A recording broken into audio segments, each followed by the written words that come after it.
Magandang araw at magandang gabi sa inyo mga ka-hero. Ito nga pala ang Teteryo TV. Ngayong araw nga ay tatalakayin na natin ang chapter 400 ng My Hero Academia. Sa chapter na ito ay marami tayong malalaman at makikitang magagandang eksena, lalo na sa laban nila All Might at ni All For One. Dahil nga hindi pa nga doon nagtatapos ang labanan ng dalawang bigating karakter na ito. Kaya naman kung hindi ka pa nakasubscribe sa ating channel ay mag-subscribe ka na bilang pagsubaybay sa mga video na ating ina-upload. Kaya naman hindi na natin patatagalin to, simulan na natin. After nga nilang matalo itong si Kunida ay tumingin nga itong si Hyuga dito nga kay Hagakure na parang naninibago siya sa kanyang nakikita dahil ang kanyang kaklase na invisible noon ay nakikita na ang buo nitong Hitsura na walang saplot habang ito'y nakapatong kay Kunida na wala ng malay. Inobserbahan nga ni Hagakure ang kanyang sarili kung may nagbago ba sa kanya. Mapapansin nga natin dito na nag-glitch yung kanyang sarili habang nakikita natin yung kanyang hitsura. Nahihiyangang sumigaw itong si Hagakure dahil napagtanto niya na nakalantad na pala yung kanyang sarili. Dali-dali naman siyang tumalikod dito nga kay Hyuga habang sinasabi niya na hindi nga daw ito maaari dahil siya ay isang invisible. Humingi naman ng paumanhin itong si Hyuga at sinabi niyang hindi niya nga daw alam kung anong magiging reaksyon niya dahil silang dalawa ngayon ay nasa bingit na ng kamatayan. Sinabi nga ni Hagakure sa kanyang sarili na hindi pa nga daw ito nangyari. Ngunit iniisip niya na ang adrenaline ng pagtataya ng kanyang buhay sa larangan ng digmaan ang naging sanhi ng kanyang pag-glitch at hindi pagiging invisible. Kaya naman ngayon ay silang dalawa ay may kanya-kanya ng diferensya sa kani-kanilang mga quirk. Pero kung hindi ako nagkakamali ay parte lang siguro ito ng quirk awakening ng quirk ni Hagakure yung ganitong trahedya. Dahil kung papansinin nga natin dito nga sa My Hero Academia ay na-awaken nga ng isang karakter ang kanyang kakayahan kapag ito'y nasa bingit na ng kamatayan o nasa panganib. Tulad na lamang sa nangyari kay Himiko Toga, Ochako Uraraka, Dabi, Tomura Shigaraki na na-awaken yung kanilang kakayahan nung sila'y malapit na sa bingit ng kamatayan. Siguro ganito nga rin yung nangyayari sa quirk ngayon ni Hagakure pero hindi pa ito totally na-awaken. Pero kung magagawa nga ni Hagakure na maabot ang kanyang buong potensyal ay magagawa niya ng maging non-invisible at maging invisible sa kahit anong gusto niya, kaya mas maganda kung maa-awaken niya pa yung kanyang kakayahan. Kaya naman bumalik na tayo. Lumingon nga itong si Hagakure dito nga kay Yuga Aoyama at sinabi niyang napakalakas nga daw talaga ng quirk nito. Ngunit mapapansin nga natin dito sa mukha ni Yuga na parang hindi siya masaya sa mga sinabi sa kanya ni Toru. Sinabi nga ni Hagakure Toru na dapat ngayon ay mag-focus na daw sila sa pagsira at pagsunog sa mga halaman na nakakalat sa paligid upang iligtas ang mga pro-hero katulad ni Pat dahil kahit na wala nang malay itong si Kunida ay patuloy pa nga rin daw gumagalaw ang mga halaman nito. Sinabi nga ni Yuga dito nga kay Hagakure na na-appreciate niya nga daw ang pagtulong nito sa pagtalo nila kay Kunida. Kaya naman hinihiling ni Yuga na tulungan ulit siya sa paggamit ng reflected laser upang sunugin at wasakin ang mga ugat na tumutubo sa loob ng katawan ng mga pro-hero. Tinanong naman ni Hagakure kung papaano nga daw itong tiyan ni Yuga. Tumugon naman dito si Yuga at sinabi niyang ibubuhos niya nga daw ang lahat sa araw na ito. Ngunit ang araw na ito ay ito na nga rin daw ang huling araw niya bilang isang UA student. At pagkatapos nga daw nito ay handa na siyang umalis sa liwanag. At pagkatapos nga ng mga moment ni Yuga ay nilipat na nga tayo dito sa huling bahagi ng Hercules na patuloy pa ring bumubuga ng isang malakas na laser cannon. Habang ito'y nag-overheat na dahil sa napakaraming enerhiyang natatanggap nito mula sa power station. At ipinakita na nga dito si All Might na buhay pa habang sinasabi niya na wag nga daw itong titigil sa pagbuga ng isang malakas na laser cannon. Ang laser cannon nga ay patuloy na dumidikdik dito nga kay All For One.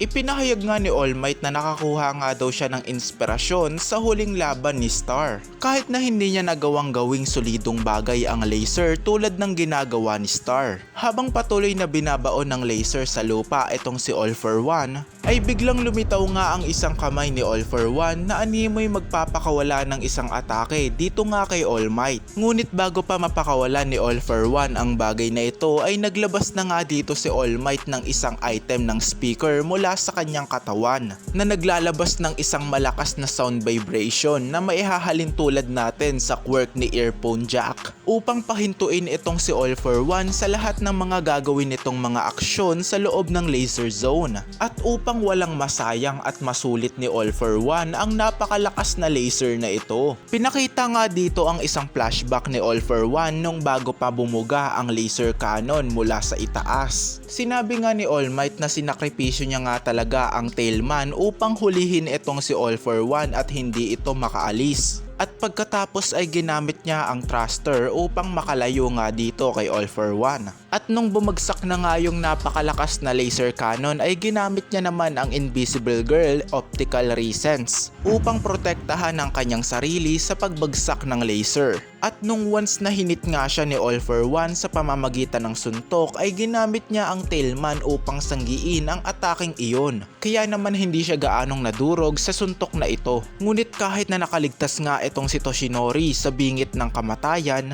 ang kanyang mga binti naman ay unti-unti nang bumabagsak. Ipinagpalagay nga ni All Might na kaya nga daw iniiwasan ni All For One na tamaan ang kanyang ulo dahil gusto nga ni All For One na makita itong si All Might na namimilipit sa sakit. Pero dahil nga sa ginawa ni All For One ay nabigyan pa ng chance itong si All Might na ma-activate yung kanyang bitag. Kaya naman sinabihan niya itong si All For One na tanga nga daw ito. Pero sa hindi inaasahang pagkakataon ay nagpakawala nga itong si All For One ng rivet stab dito nga kay All Might. Si All Might nga ay tinamaan nito sa kanyang noo ngunit hindi ito ininda ni All Might. Kaya naman dahil dito ay gumamit si All Might ng Armor Morphing Create upang mag-create ng panibagong item na gagamitin niya kay All For One mula sa kanyang armor, hindi na doon kay Hercules. Dito nga ay nagpakita ang imahe ng 5 years old na All For One na sinusubukang umalis mula sa laser zone. Pero bago pa nga ito mangyari ay hinagis na nga ni All Might ang dalawang item na tinatawag na Bonding Spear Grapejoys na agara namang kumabit sa magkabilang braso ng batang All For One upang pigilan ito sa anumang gagawin nitong pag-atake at upang panatilihin siyang nakalak sa loob ng laser zone. Pinakita nga dito si All Might na wasak-wasak na ang kanyang armor. Ngunit kahit na ganito na nga ang sitwasyon ni All Might ay mapapansin pa rin natin sa kanya ang kagalakan sa kanyang muka habang sinasabi ni All Might na ang kagalakan nga daw ay nagpapamanhid sa lahat ng sakit na natatanggap niya. Habang nakarecord nga ang paglalaban nila All For One at All Might ay napapanood naman ito ng maraming tao sa TV. Kasama na nga dito ang isang matandang babae at ang kanyang apo na nanonood ng laban. Tinanong nga ng kanyang apo sa kanyang lola kung sino ba tong lalaking nasa TV. Sinabi naman ng kanyang lola na wala nga daw siyang gaanong alam patungkol sa mga bayani. Nagtanong naman ulit ang kanyang apo na kung ano ba ang mangyayari sa kanila kung sakaling manalo o matalo ang bida sa pinapanood nila ngayon. Sumagot naman ang kanyang lola na ang labanan nga daw na nangyayari dyan ngayon ay nagaganap nga daw sa napakalayong bansa kaya naman hindi maaapektuhan ng kanilang buhay sa kung anong magiging kalabasan ng resulta. Sumang-ayon naman ang kanyang apo na ngayon nanonood ng laban nila All For One at All Might. Habang pinapakita nga si All Might sa screen ng TV, ang batang lalaki nga ay todo suporta habang pinapanalangin niya ang kaligtasan ng bayani. At cut, ang laser cannon nga ni All Might ay tuluyan ng sumabog dahil ito ay umabot na sa limitasyon nito. Ikinabahala naman ito ni All Might dahil ang laser na nagkukulong kay All For One ay tuluyan ng nawala. Habang pinapakita dito ang gusaling nawasak, dulot na rin ng laser cannon ng huling item ng Hercules na unti-unti nang nawawala. Inaabangan nga ni All Might na lumabas etong si All For One dito nga sa napakakapal na usok na ito.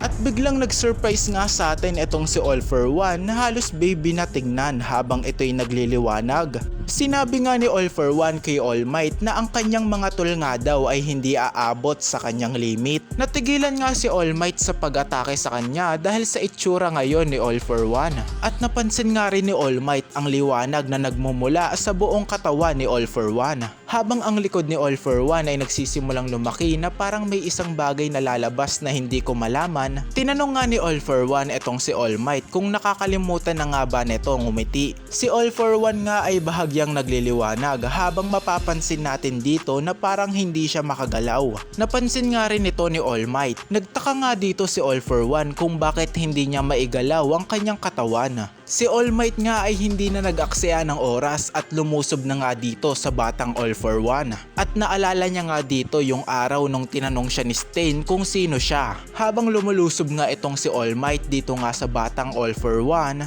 ay pinakita na nga itong si Stain na nakatayo sa isang lumulutang na bagay habang siya'y may hawak ng isang tipak ng bato. At pagkatapos nga nito ay dinilaan nga ni Stain ang isang tipak ng bato na hawak niya na may bahid ng dugo ni All for One upang magamit niya ang kanyang quirk na kayang magparalisa ng target nito. So si Stain pala ang dahilan kung bakit hindi makagalaw si All for One kaganina. Habang sinasabi ni Stain na go All Might, habang makikita natin dito sa gilid na Stain is here. Siguro si Stain yung magiging suporta ni All Might upang labanan itong si All for One. At dito na nga nagtatapos ang chapter 400. Dito nga ay talagang nakahinga tayo ng maluwag dahil nga akala natin na matay na doon si All Might. Pero hindi pa pala dahil nakagawa siya ng paraan upang makaalis doon nga sa blast zone. Dito nga ay nakita natin na gagawin talaga ni All Might ang lahat upang pigilan itong si All for One at mabigyan ito ng magandang laban. Na halos dumating na nga sa punto na tumulong na nga itong si Stain sa paglaban kay All for One. At hindi lang dito dahil napansin nga rin natin ang napaka-shining na pagbabago ni All for One na hindi ko alam kung bakit nagliliwanag itong si All for One nung siya'y naging mas bata na. Siguro bibigyan tayo dito ng isang malaking revelasyon sa mga susunod at susunod na chapter. Kaya naman hanggang dito na lamang ang video na ito at muli ito nga pala ang Titerio TV. Lagi kayong mag-iingat at bye-bye.